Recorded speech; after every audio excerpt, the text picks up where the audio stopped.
నమస్కారం. నేను ఒక పెళ్లికి అటెండ్ అవ్వడానికి ఆంధ్రప్రదేశ్కి వచ్చిన. అయితే ఇక్కడ వేల ఎకరాల్లో ఆయిల్ పామ్ తోటలు ఉన్నాయి. ఈ ఆయిల్ పామ్ తోట వయస్సు దాదాపుగా 20 నుంచి 25 సంవత్సరాలు.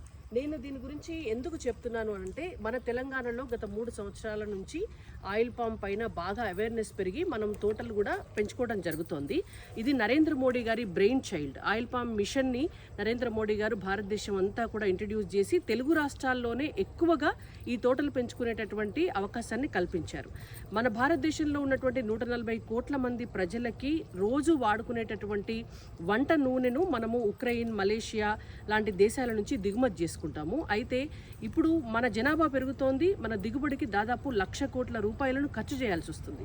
మరి అంత డబ్బు విదేశాలకు మనం ఇవ్వడం కంటే ఆత్మనిర్భర్ భారత్ పథకంలో భాగంగా మన రైతులకే పెట్టుబడి సాయంగా ఇచ్చి మన రైతుల్ని ఆర్థికంగా సమృద్ధి వాళ్ళు పొందేలా చేయడం వల్ల మనకు కావాల్సిన నూనెను మనమే ఉత్పత్తి చేసుకోవచ్చు అనేటువంటి ఉద్దేశంతో నరేంద్ర మోడీ గారు తీసుకొచ్చినటువంటి స్కీమ్ ఇది. ఈ స్కీమ్లో భాగంగా ఇలాంటి ఆయిల్ పామ్ మొక్కలు గవర్నమెంటే పెంచి రైతుకు అందించేంత వరకు కేంద్ర ప్రభుత్వానికి 200 రూపాయలు ఖర్చు అవుతుంది. అది 100% కేంద్ర ప్రభుత్వమే భరిస్తుంది. ఒక 10 రూపాయలు మాత్రమే మొక్కకి రైతు దగ్గర నుంచి తీసుకోవడం జరుగుతుంది. ఆ తర్వాత డ్రిప్ కావచ్చు, ఫర్టిలైజర్స్ కావచ్చు, ప్రతి సంవత్సరానికి మెయింటెనెన్స్ ఖర్చు, సంవత్సరానికి ఒక ఎకరానికి 5,000 రూపాయలు కావచ్చు. ఆ 3 అంశాలు కేంద్ర ప్రభుత్వం 60%, రాష్ట్ర ప్రభుత్వం 40% షేర్ కింద రైతుకి అందించడం జరుగుతుంది. అంటే రైతుకి మెయింటెనెన్స్ ఖర్చు పడకూడదనే ఉద్దేశంతో 4వ సంవత్సరం నుంచి రైతుకు దిగుబడి వస్తుంది.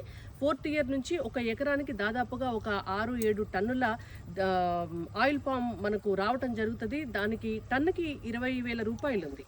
అంటే ఒక 1,40,000 రూపాయలు ఒక ఎకరానికి ఆదాయం వస్తుంది. ఇలాంటి తోట అయితే దాదాపుగా ఒక ఎకరంలో 15 టన్నుల వరకు కూడా పండేటువంటి అవకాశం ఉంటుంది. టన్ను 20,000 అంటే దాదాపు ఒక 3-4 లక్షల రూపాయలు ఒక 10 సంవత్సరాల వయసు ఉన్నటువంటి తోట అయితే డెఫినెట్గా వస్తుంది. రైతులకు ఇది దీర్ఘకాలిక పంట. ఇది కాస్త పెరిగితే ఈ మధ్యలో వేసినటువంటి కోకో లాంటి మొక్కలు కూడా వేసుకోవచ్చు.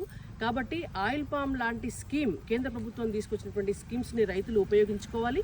గతంలో అంటే తెలంగాణలో ప్రాసెసింగ్ యూనిట్స్ లేవు, కానీ ఇప్పుడు కేంద్ర ప్రభుత్వం 100% సబ్సిడీ ఇచ్చి మనకు సిద్దిపేటలో ఒక ప్రాసెసింగ్ ఫ్యాక్టరీని పెట్టడం జరిగింది.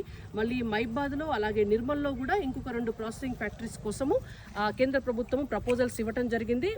కొద్ది కాలంలో అది కూడా జరుగుతుంది. రైతు సంక్షేమమే మోడీ గారి లక్ష్యం. భారత్ మాతాకి జై.